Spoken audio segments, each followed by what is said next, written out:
Hello guys, we are back with our next lecture. In this lecture, let us go through the next question. Okay, so this question belongs to GATE CSE 2017 set 2 guys. The given question is an ER model of a database consists of entities A and B.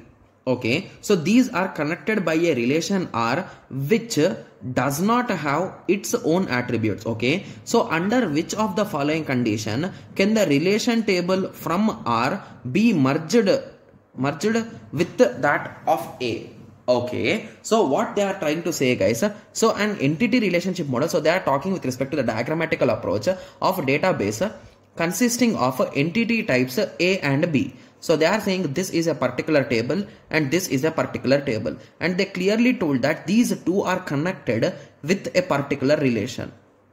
Okay, so which does not have its own attributes. So there are no attributes for this. So under which of the following condition can the relation table, okay, can the relation table R be merged with A? So they are saying this table they want to merge it with A guys. Okay, so now using which approach they can do, they are saying. Okay, so option A says that relation R is one to many. Okay, so if you observe here carefully, so all of them are one to many and many to one guys. So let us draw two cases and let us try to analyze this guys. Okay, so this question seems to be a bit different type of question, right? Yes.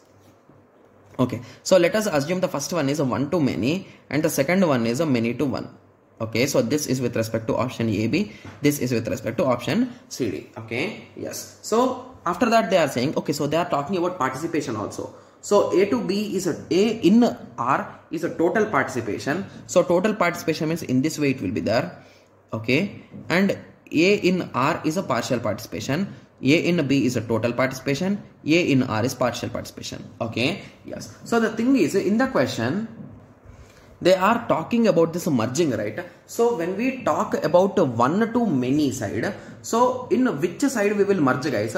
So for easy understanding, let us take a small example guys.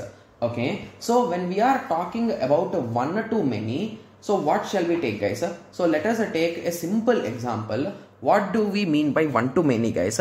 So indirectly, so let us take that instructor example only. So assume that we are having instructor 1x, 2y. Okay, and these instructors are mapped to students. So one to many. So indirectly what it means guys?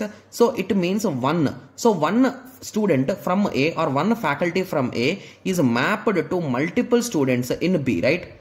So 1, 2, 3. So 11, 21, 31. Okay, yes. So in this way, so if we map in this way, so whenever we are talking with one to many, so you will bring these details to which table guys? So are you going to come to many to side or one to side? So most of the students, I think they have already remembered it.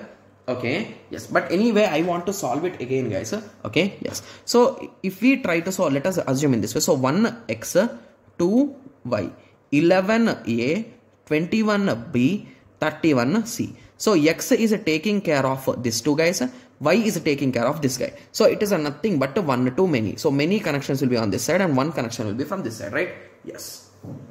Okay, so this is one to many. So if I want to update the table, so which table should I update guys? So if I try to write, so this is 1 to x and y. So if I think that I can write these values, so here I should write 11, 21 and 31 here. But two entries are not allowed. So that is the reason why updating this table will be better, right? So 11, 21, 31, A, B, C. I will write here itself that who is taking care of me. So 1 is taking care of him, 1 is taking care of him, 2 is taking care of him. So this looks good, right? So which side this is? This is nothing but many side. So if we are using one to many, you are not going to do this. You are going to move this relation to the table guys. Got it? Yes. I think most students already remember this thing, right? So with that analysis, we can eliminate option A and B, right? So if we are performing one to many, you are going to take the relation towards many side, not to one side. So, but in the question, they are saying you want it to A side. But if you apply one to many, you will take to B side. So hence it is wrong. So this option is correct. So basically the answer might be C or D, right? Yes. Okay. So the answer might be C or D. Okay, so now what we can do, so in these two options, they are saying one of them is a total participation and the other is a partial participation. Okay, so when it comes to total and partial participation, when we are applying total participation, this particular case will come, guys. You are moving this to here. So that is a total participation case, guys. Okay, so under which of the following condition can the relation R be merged towards A? So towards A it will be merged when it is having one to many and if it is a total participation. Okay, yes. So what is partial participation, guys? So indirectly partial participation means there is a particular user here who does not belong to anything. So in that case, we cannot merge it easily, guys. Okay, yes. So that is the reason why option C will be the correct answer. Got it? Yes. And to be clear, most of the students be having a doubt that what is the extra thing with respect to this which made this option wrong. So the thing is both the option C and D are correct, guys. But if you want to make answer the efficient one, because it is a single select answer, we need to keep only one answer, right? Yes. So that is the reason why if you try to select which is best among them, so total participation will be best, right? Because if there is an instructor, he is mapped at least with one student. Okay, so when it comes to if it is not mapped, so indirectly you need to store null here, right, or null here. So those type of things will be there. So that is a type of wastage of space, you can say. So that is the reason why option C is the most appropriate answer, guys. Got it? Yes. So I hope everyone got a clear idea now, right? Yes, with 4 options. Okay, yes. So in the next lecture, let us continue with the next question. Thank you. Thanks for watching. Like, share and subscribe for more awesome videos like this. Thank you.